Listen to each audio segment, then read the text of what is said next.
നമസ്കാരം, നിഷീസ് കിച്ചൺ വ്ളോഗ്സിലേക്ക് സ്വാഗതം. എല്ലാവരും ഹാപ്പി അല്ലേ? അപ്പോൾ ഇന്ന് ഉണ്ടാക്കാൻ പോകുന്നത് ഇഡ്ഡലിന്റെയും ദോശേന്റെയും കൂടെ സൈഡ് ഡിഷായിട്ട് കഴിക്കാൻ പറ്റിയ നല്ല ടേസ്റ്റി ആയിട്ടുള്ള തേങ്ങ ചേർക്കാത്തൊരു ചമ്മന്തിയാണ് മധുരൈ തണ്ണി ചട്നി. അപ്പോൾ ഇതെങ്ങനെ ഉണ്ടാക്കുന്ന നോക്കാം. ഞാനിവിടെ അടുപ്പത്ത് ഒരു ചീഞ്ചട്ടി വെച്ച് ചൂടാക്കിയിട്ടുണ്ട്. ഇതിലേക്ക് 2 ടീസ്പൂൺ എണ്ണ ഒഴിക്കാം. എണ്ണ ചൂടാവുമ്പോൾ ഒരു ഇടത്തരം വലിപ്പമുള്ള സവാള നീളത്തിൽ മുറിച്ചതും 2 പച്ചമുളക് മുറിച്ചതും 3 അല്ലി വെളുത്തുള്ളി മുറിച്ചതും ഒരു ചെറിയ കഷ്ണം ഇഞ്ചി മുറിച്ചതും ഇട്ട് വഴറ്റാം.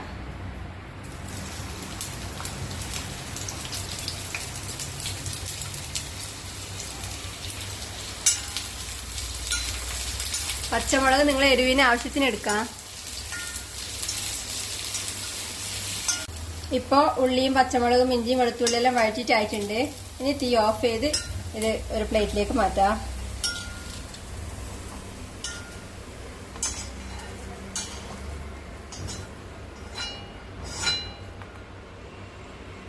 വഴറ്റിയെടുത്തതെല്ലാം ഇപ്പം ചൂടാറിയിട്ടുണ്ട്. ഇത് അരച്ചെടുക്കാൻ വേണ്ടി മിക്സിയുടെ ജാറിലേക്ക് ഇടാം.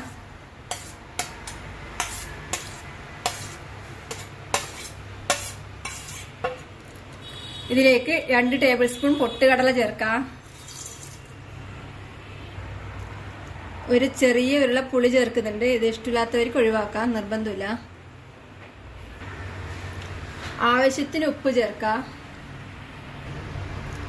2 നുള്ളു പഞ്ചസാര ചേർക്കുന്നുണ്ട്. ഇതും ഇഷ്ടമില്ലാത്തവർക്ക് ഒഴിവാക്കാം. ഇനി ഇതിലേക്ക് അരക്കാൻ വേണ്ടുന്ന കുറച്ച് വെള്ളം ഒഴിച്ച് നന്നായി അരച്ചെടുക്കാം.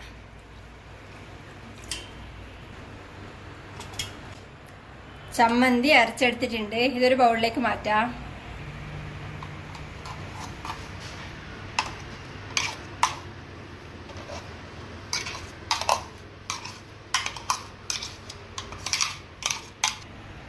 ഇതിലേക്ക് മിക്സിയുടെ ജാറ് കഴുകിയ കുറച്ച് വെള്ളം ഒഴിക്കാം. പിന്നെ ചാറത്ര കട്ടി വേണ്ടി നോക്കിയിട്ട് ആവശ്യത്തിന് വേറെ വെള്ളം ചേർക്കാം. ഇത് ഇളക്കി മിക്സ് ചെയ്യാം.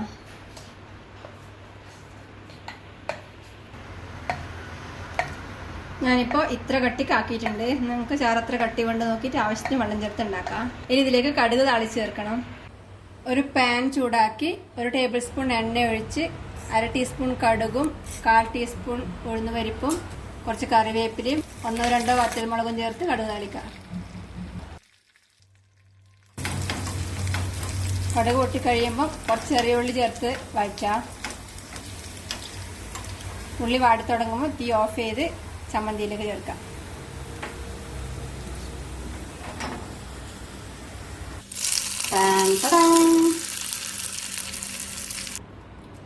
നല്ല സൂപ്പർ ടേസ്റ്റിൽ തേങ്ങ ചേർക്കാത്ത മധുരൈ തണ്ണി ചട്നി റെഡിയാണ്. ഉണ്ടാക്കി കഴിക്കുക. അഭിപ്രായങ്ങളും നിർദ്ദേശങ്ങളും അറിയിക്കുക. സബ്സ്ക്രൈബ് ചെയ്യുക, സപ്പോർട്ട് ചെയ്യുക. Thank you.